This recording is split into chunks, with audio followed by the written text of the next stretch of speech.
Hello, je suis Rose, coach en psychologie positive. Aujourd'hui, je suis accompagnée de mon fils Ryan pour vous présenter le thème de la confiance en soi. Bonjour à tous, j'espère que ça va et j'aime le développement personnel et j'aime faire les podcasts avec ma maman. Dans ce podcast, on te propose de découvrir ce qu'est la confiance en soi. De quelle façon Ryan et moi travaillons notre confiance en nous, quels outils et méthodes peuvent t'aider à développer ta confiance en toi, et enfin, on te délivrera chacun un conseil qui nous semble fondamental pour travailler la confiance en soi. On te remercie pour ton attention et on te souhaite une très belle écoute. Nous allons donc démarrer ce podcast avec la première partie qui est « Qu'est-ce que la confiance en soi ?» Ryan, qu'est-ce que la confiance en soi pour toi ? Pour moi, la confiance en soi, c'est choisir ce qui est le mieux pour nous. Par exemple, manger et boire, c'est ce qui est le mieux pour nous. D'accord, manger et boire, oui, mais ça indique pas une confiance en soi, ça.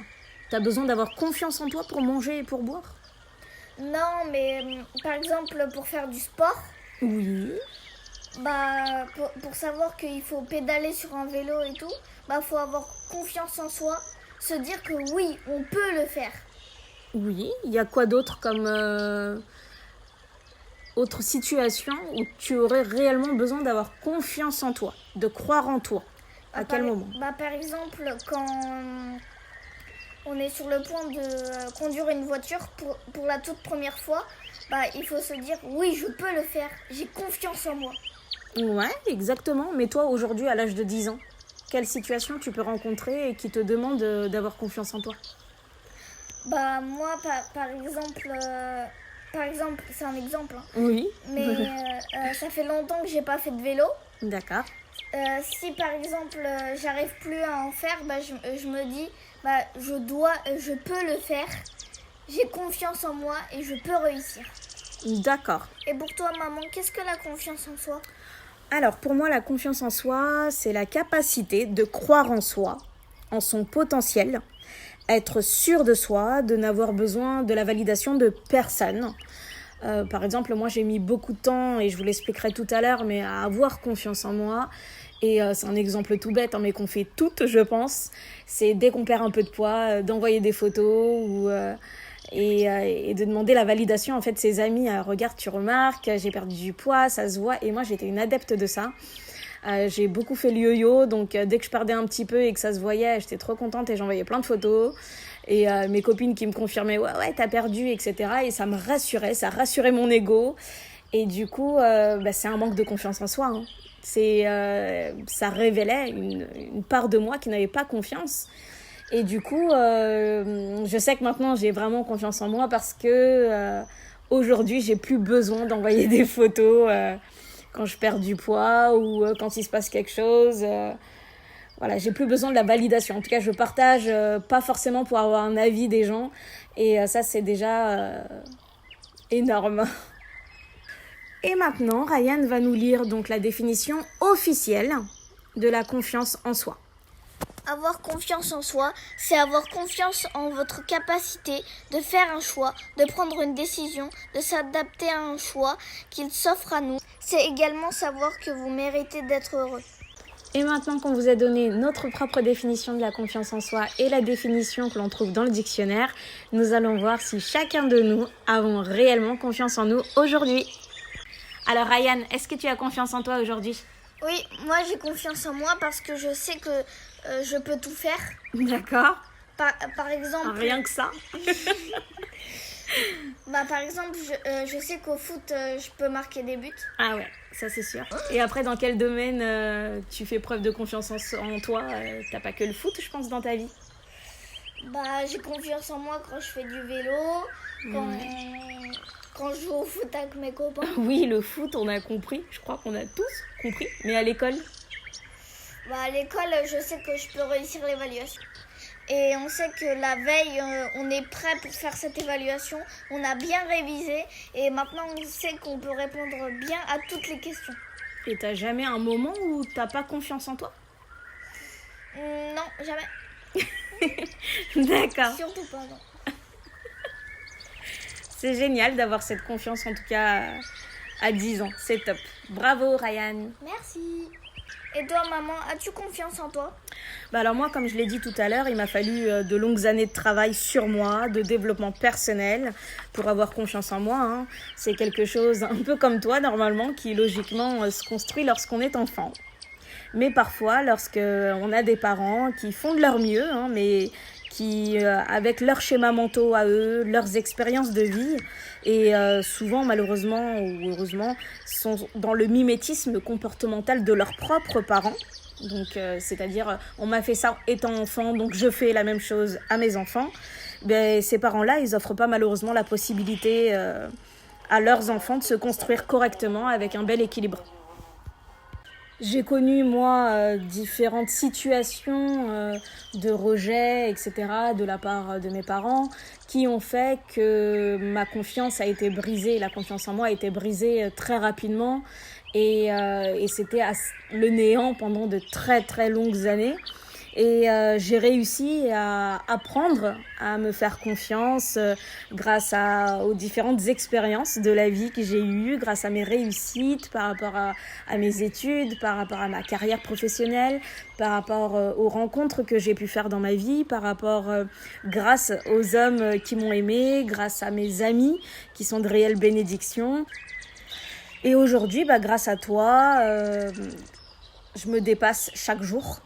Voilà, et grâce à Max qui me trouve toujours jolie et qui me trouve toujours très forte dans la vie en général, et grâce à vous tous, vous m'avez tous aidé à me façonner et à travailler ma confiance en moi pour qu'aujourd'hui, enfin, j'ai pleinement confiance en moi, en mon potentiel dans la vie, parce que j'ai réussi à prouver qu'on peut se remettre de tout et qu'on peut se relever encore plus fort de tout. Donc forcément, au fur et à mesure des expériences et des réussites, on gagne de la confiance en soi et ça c'est primordial. Voilà. Donc il faut juste se rappeler que nous sommes la première personne que nous devons aimer en fait. Et je pense que le fait de nous aimer, c'est déjà une grande partie du travail pour la confiance en soi. Nous arrivons donc à la 4e partie qui est comment peut-on avoir confiance en soi? Donc on va commencer par Ryan qui va nous expliquer comment est-ce qu'un enfant ou un adulte peut avoir confiance en soi. Il faut se dire qu'on peut tout faire et c'est avoir confiance en soi. Par exemple, ne pas se dire qu'on peut rien faire. Il faut se dire qu'on peut tout faire et que ça peut être un objectif dans la vie, ça peut être un objectif depuis enfant ou un objectif depuis adulte. Oui, se dire toujours qu'on est capable de le faire. Oui. Très bien Ryan, bravo. Et toi maman, comment peut-on avoir confiance en soi? Alors moi je rejoins Ryan, bien évidemment, il faut se dire qu'on est capable, ça c'est sûr. Il faut se fixer des objectifs, moi je pense que ça c'est important, même minime. Voilà, moi par exemple, je donne un exemple, le sport et moi ça fait 78 depuis des années.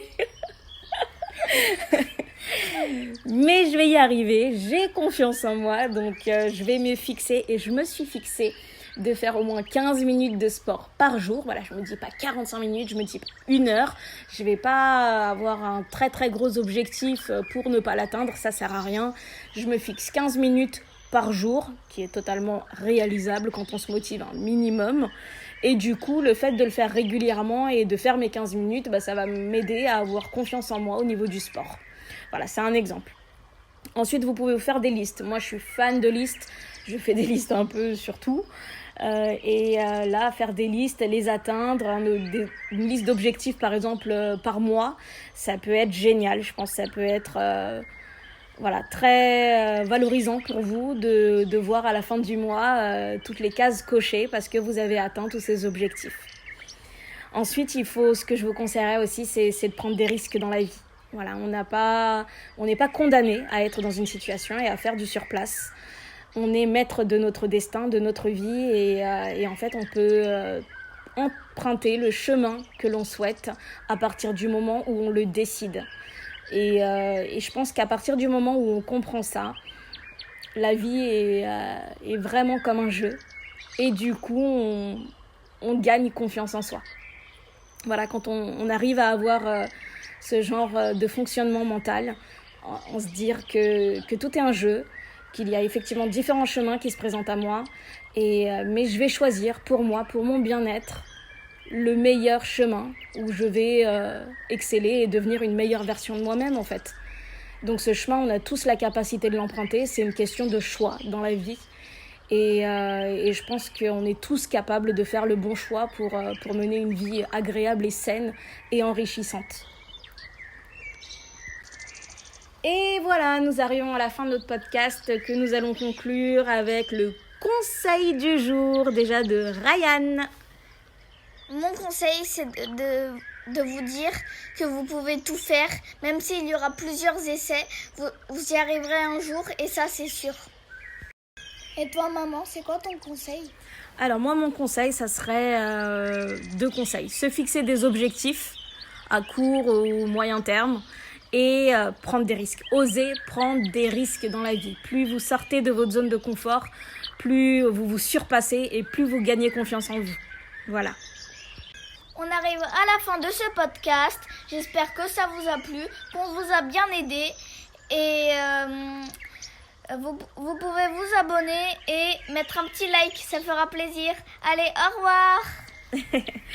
Voilà, donc on vous laisse sur ces belles paroles. On vous souhaite une excellente journée, remplie d'amour et de magie. Et on espère vraiment que ces précieux conseils vous aideront à gagner confiance en vous. Donc prenez bien soin de vous et on vous dit à très très vite. Au revoir. Au revoir.